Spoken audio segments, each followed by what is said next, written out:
Chief Justice, Madam Lady Deputy Chief Justice, my lords, my ladies, I have 9 questions which I'll tackle very first. What I have done is I have classified it into topics because they were across the board. The first is the relevance of rejected votes in the counts of the election. This is a matter that we have asked the court both in 2013 and 2017 to relook. We wish to resubmit as we resubmitted the 2 times, and to say that it is still our position that people who come out to vote, whether their vote is counted or not, are coming out to make a stand on the issue, and whether either due to technicality or other reason their vote is not counted, they must be not treated as those who stayed at home. They are people who came to express an opinion on how they want to be led, but for various reasons their vote was not counted. But the fact that they appeared should be taken into account, so that you would consider their votes whether they are rejected, and even if they are called stray ballots, should also be considered in that sum. The second question was regarding the scientific whether there are any scientific studies regarding the nexus of elections in a postponement. We have seen, unfortunately, we could not tender any further documents of this, but there are very many theories in political science, one of which we came across with the contagion theory, that elections affect each other. People come out to vote for various reasons, and especially when you're dealing with elections of a national level and a devolved level, there are very many considerations that would make somebody want to come to make a decision on a devolved government or a national government and not necessarily care about the other. But one of the things that we also must consider in Kenya's political culture is that in Kenya we do have 6-piece kind of campaigns, and that people come out to campaign together as teams, trying to win across the board on all the seats. And that when you disenfranchise one, when you stop one election, that means you demobilize part of the political infrastructure that is laid out for that. And lastly, on this point, we want the court also to consider that, at least in respect of Mombasa, and our evidence has shown that there was an order from the Mombasa High Court that has stopped the printing of these ballots, and that was disobeyed. There was also a promise that had been made by the chairman that he will not print, and he went against that too. And lastly, that it was announced on the last minute in that night. The third issue was what elements of Section 80 of the Elections Act we consider necessary in the face of the fact that we are also impeached the process. Apart from the elements that are laid out themselves in Section 80, which is that upon a recount, the person should have been a winner, and that the person should be found not to have committed any electoral offense. In our submission, we wish to add that first, the test should be whether the petitioner is culpable for any of the wrongdoings that is complained of. Secondly, whether the petitioner benefited from any of the wrongdoings that are complained of. And thirdly, that after, whether it is a recount or a retally, the petitioner appears to have won the elections or has won the election. Those would be the tests that we would add to what is stated in Section 80. In respect of the question of image on the KIMs, the evidence that has been shown also even from the Commission is that the images are taken on a JPEG format, and the idea of the law of electronic transmission was that that image must appear as it is on the other end.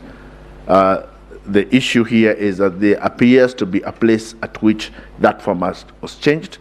No reason has been given why that format was changed, so that it can go to any other format. But also to add that through one of the most popular applications today in Kenya is WhatsApp, and nobody changes. We get a lot of images as original as they are, as colored as they are, in the hundreds on an everyday basis. And I do not think there is any justification why an image taken on a JPEG, on a KIMS-kit, cannot appear in the same format throughout the electoral process. The other question was in respect of the evidence, whether the 4 commissioners participated and what that meant. I would ask the court to look at the annexures that are put as MWK3 in the affidavit of the second petitioner, Martha Karua. And in that flash disk, there are 2 incidences at the National Tallying Center. In one incident, Commissioner Justice Nyang'aya comes out to read the results of Kiambu Town constituency. After he reads the results, it turns out that the result he has read has overstated the votes of William Ruto by 10,000, and also that he has gone past 100% of the votes cast, and he is forced to have to come to reread the results. That shows the commissioner had not known what he was reading. The other video is that also of Juniera Cherele. Again, she's given results to read of Juja constituency with the same results, inflated votes for the respondent, and a more than 100% voter turnout. And again, the results have to be reread.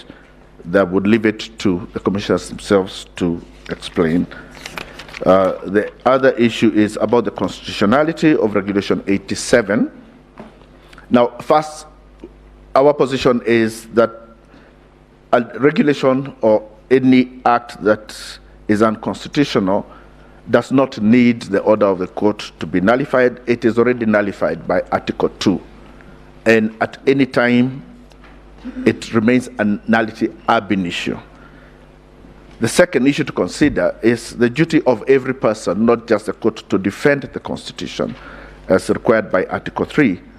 And the fact that this chairman, the chairman of the IEBC, is a person who has qualifications similar to be the Supreme Court judge. So it is him who has betrayed the Constitution.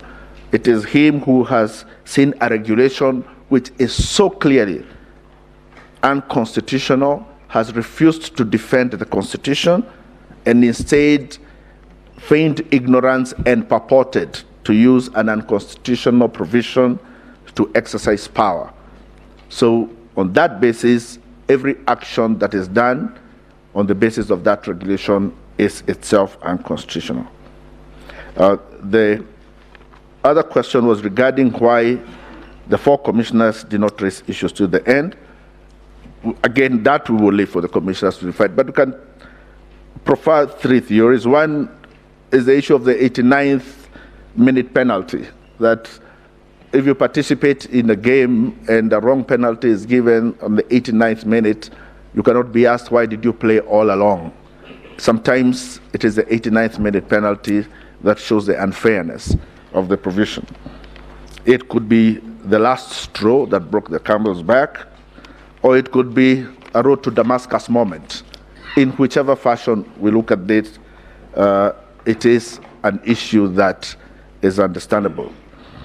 The other question is in regarding for if there were to be ordered an repeat election, who would conduct it? Would go back to Article 250, Sub-Article 10, because the Constitution provides for positions of vice chairpersons of all commissions. But Article 250 does not lay out any roles that they're supposed to be undertaken by those vice chairpersons. Our position is that that provision is not empty, and it is meant to provide for succession plans in commissions in places where an emergency or situations such as this, where such a succession is necessary. But the second issue would also be that the court itself, its inherent powers, has the power to ensure that its orders are fully obeyed and fully executed. And in such a situation, the court would treat its order as an order that has to be executed and would have the inherent powers to make all such other orders that are necessary to ensure that those orders are executed in full. Before I go to my last issue, I want to comment on something that was said about no agents.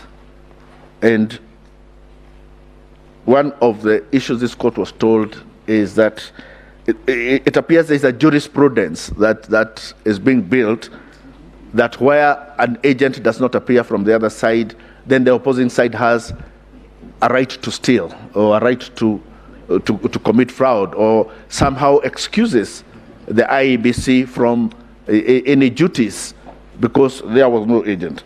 And in fact, one of the advocates likened, said that you must have agents in every place, and even likened to agents. I said they should be like your wife. I believe that is what was said. Apart from the fact that that statement is very sexist and insulting, not just to women, but even to constitutionalism. Their courts must restate the duty of IEBC to protect the vote at all times in every place, and that it cannot pass the buck to parties when wrongs happen, and also must put the obligation on every contestant in an election that if you meet a place where there is no agent, it does not give you a right to steal the election in that place. The last issue, and I follow this up with what my learned friend Maha did, I want to show the courts a Form 34A from a place called Gasharaigo Primary School, and it is in Murang'a, in Kangema constituency, in a ward called Murugo, in stream 2 of 2.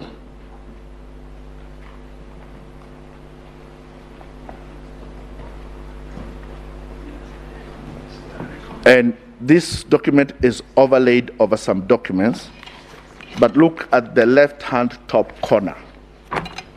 It is overlaid over a document written Jose Camargo. Jose Camargo is one of the Venezuelans that was arrested at the airport with charges of coming to interfere with the elections. He is one of the people that the last Mahat has said did not have access to the RTS. This form is in the official portal of IEBC. The question would be, was this document photographed by a presiding officer at Gasharaigo Primary School, sometimes possibly at 8 o'clock in the night? Or is it possible that this document has been photographed elsewhere in some office and uploaded? This will ask the court to read the DCI report regarding Jose Camargo, and we believe, my lords, that these are the fingerprints of one of the suspects of the theft of this election. That is all.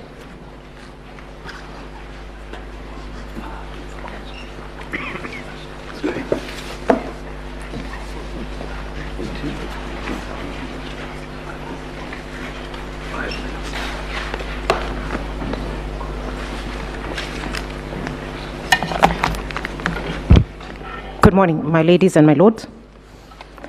I will pick up from where my learned colleague and senior